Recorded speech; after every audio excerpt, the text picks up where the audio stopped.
While I was editing my last video, I decided to take a break, get some food, and watch some Naruto fights on YouTube. And the first one that popped up was Sasuke versus Deidara. This is one of the classics and definitely one of my favorite fights since Sasuke and Deidara are one of my two favorite characters in the series. The fight as a whole is pretty damn good, but after a while I started to notice something.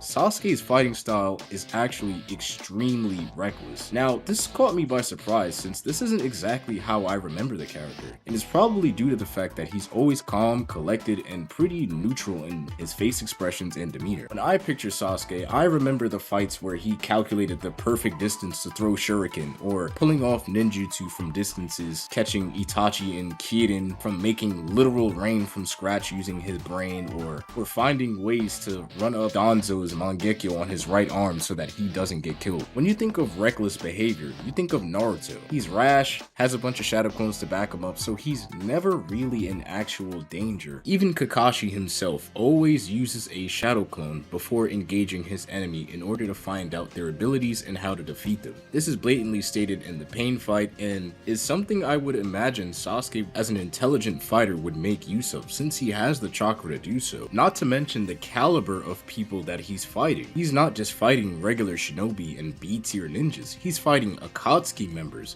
and Jinchuriki that absolutely can kill him if he isn't careful. On the other hand, Sasuke uses no such tactics. Sasuke is a one-to-one fighter, using his different chakra natures to take his opponents on and take them down. Let me know what you guys think in the comments down below. Is it storytelling? Is it just bad writing? Or is Sasuke actually an idiot when he goes and fighting these different Akatsuki members and powerful shinobi? With all that out of the way, let's get straight into Exhibit A, Sasuke vs. Deidara. Sasuke vs. Deidara was definitely one of my favorite fights in the series. My problem with this fight, however, is the fact that Sasuke figures out how to beat Deidara within the first 4 minutes of the fight and still chooses to allow himself to be damaged in order to either prove a point or to prolong the battle. This makes absolutely no sense. We figured this out as the fight ends and Deidara asks, "How did he disarm the C4 bombs? Don't tell me that you..." Sasuke just stands there and is all like, "You ought to be careful with signs you weave in front of these eyes. I saw you use Earth style. You do the math." The only thing I can think to myself is, so you knew how to beat his Earth style bombs. You had plenty of opportunities to do so, but you chose to take damage to test your hypothesis? Even Deidara stands there like, this dude is a fucking idiot, because there's no way that he figured out my signs, learned how to counter, and still took damage either way just to see if he was right or wrong. Now, Sasuke explains that he wasn't sure right away because Tobi was there and he didn't know whether or not Deidara was trying to held his bombs back to not injure his partner, or if Sasuke actually figured out whether or not his lightning style worked. The problem with this is Sasuke uses lightning style in his sword as a foothold after Deidara attacks him from the air. Once Sasuke uses this foothold to ground Deidara, he already has the answer to his hypothesis, because if he didn't, we wouldn't have Sasuke right now in the series. He would be blown to smithereens. Instead of taking this answer and pursuing Deidara without holding back, forcing him to tell him where Itachi is, Sasuke decides to play possum and play this game of cat and mouse with Deidara, which not only exhausts his chakra but leaves him near death.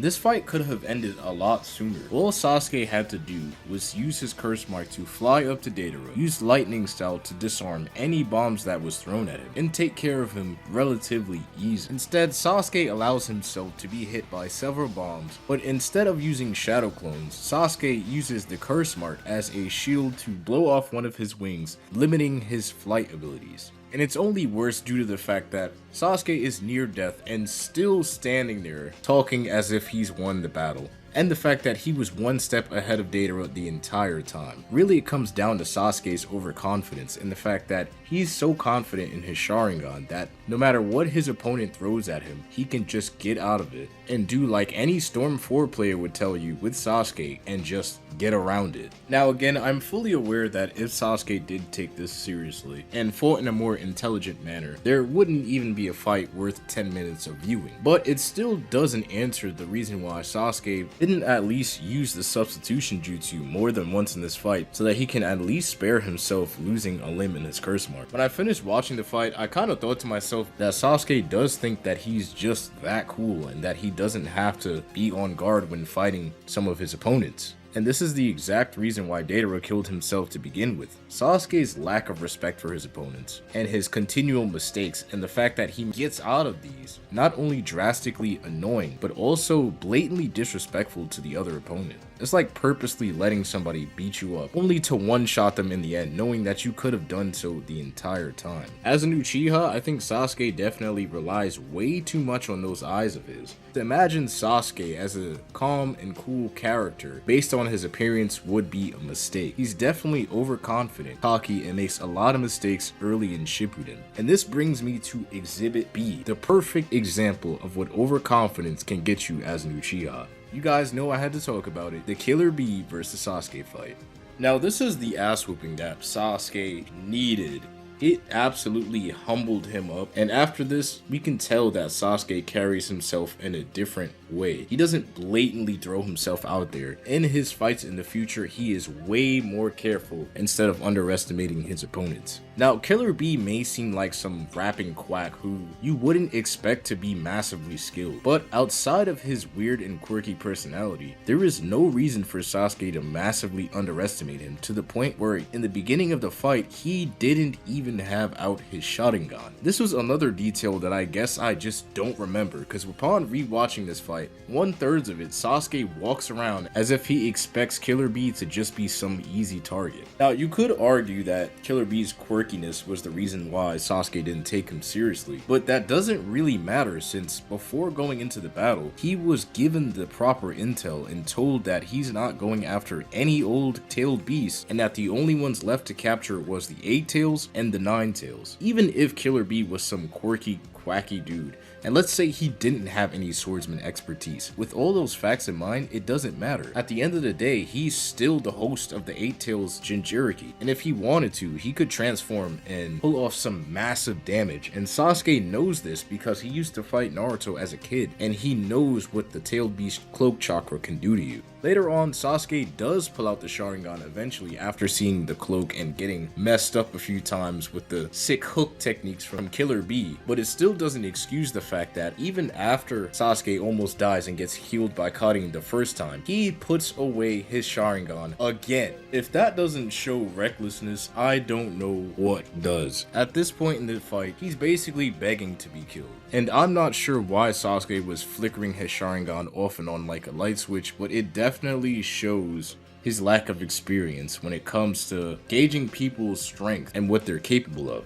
If Sasuke couldn't keep up with his Sharingan, I'm not sure what makes him think that he'll do any better without it. But once he does start using the Sharingan more, he decides to try and put Killer Bee under a Genjutsu using his Mangekyo Sharingan, a higher level tier of Genjutsu, which should relatively work for even a tailed beast. Normally this would work, but since Killer Bee actually is cooperating with the 8 Tails, he was able to snap out of it pretty much instantly, catching Sasuke off guard and hitting him in the chest, killing him pretty much for the second time. Now, I wouldn't fault Sasuke for this, since normally a Genjutsu of that caliber should work, but it still doesn't excuse the fact that he blatantly turned his back on his opponent and let his guard down multiple times throughout the fight, this time it only being lethal. Luckily for him, Jugo was able to heal him, and he was able to pretty much wrap up the fight with Amaterasu, since he didn't want it to carry out any longer and he didn't want to put the other teammates in danger. I mean, Sasuke was pretty much getting washed the entire fight, even with the Sharingan out. Sasuke also doesn't try to use any other various jutsu throughout this fight, showing his reckless behavior. Not a single fire style or anything else, just countless random Chidoris and Chidori blades, which is kind of useless, especially since he learned in the fight that Killer Bee also has lightning chakra nature, meaning any Chidori or Chidori chakra blade won't work against him. If Killer Bee really wanted it, Sasuke and everybody else would absolutely be dead right now. But luckily for him, Killer Bee isn't out with murderous intent, and he literally just wants to be left alone.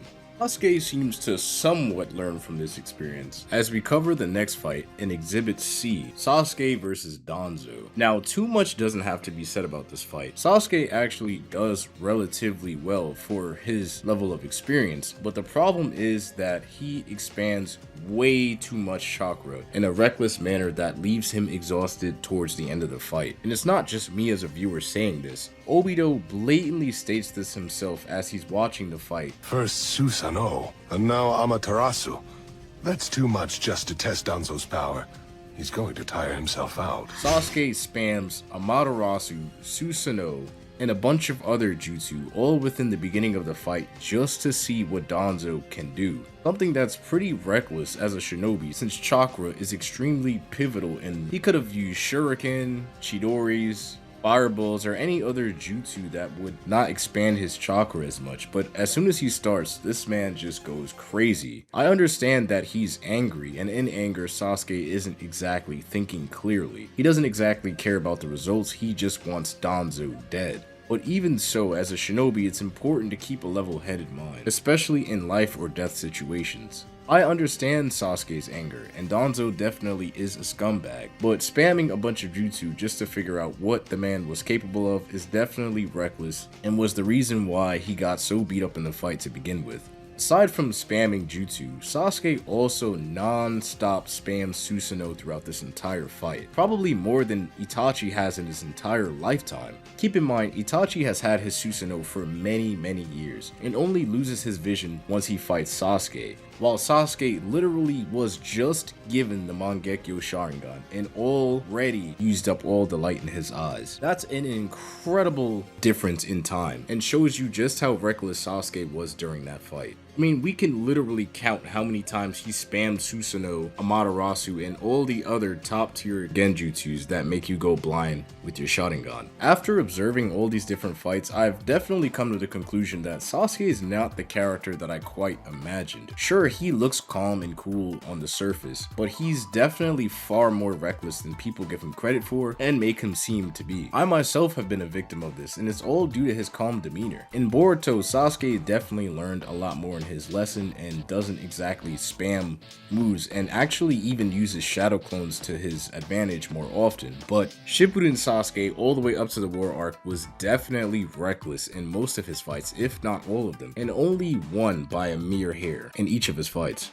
If he were more observant or even used more of the jutsu that he's experienced with, then I'm pretty sure that a lot of his fights would either be low diff or at least high diff with less damage or chakra usage. These fights were still pretty entertaining and definitely my favorites to watch when it comes to Naruto. Naruto spams Rasengans, Kakashi is a one-trick pony, but Sasuke has various jutsu and techniques that make the fights interesting to watch as a whole. Sasuke is still one of my favorite characters, but calm and collective is not something I see him as. And in my opinion, at this point, he's in the same boat as Naruto. The only difference is Naruto is loud about it. Sasuke is more quiet about it, but carries on in the exact same way. The only difference is Naruto has the chakra and the ability to heal to back up his wild antics, while Sasuke doesn't, allowing himself to constantly get beat up unnecessarily.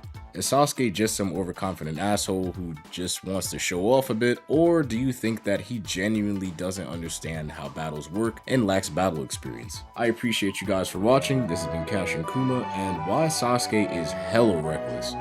See you guys around.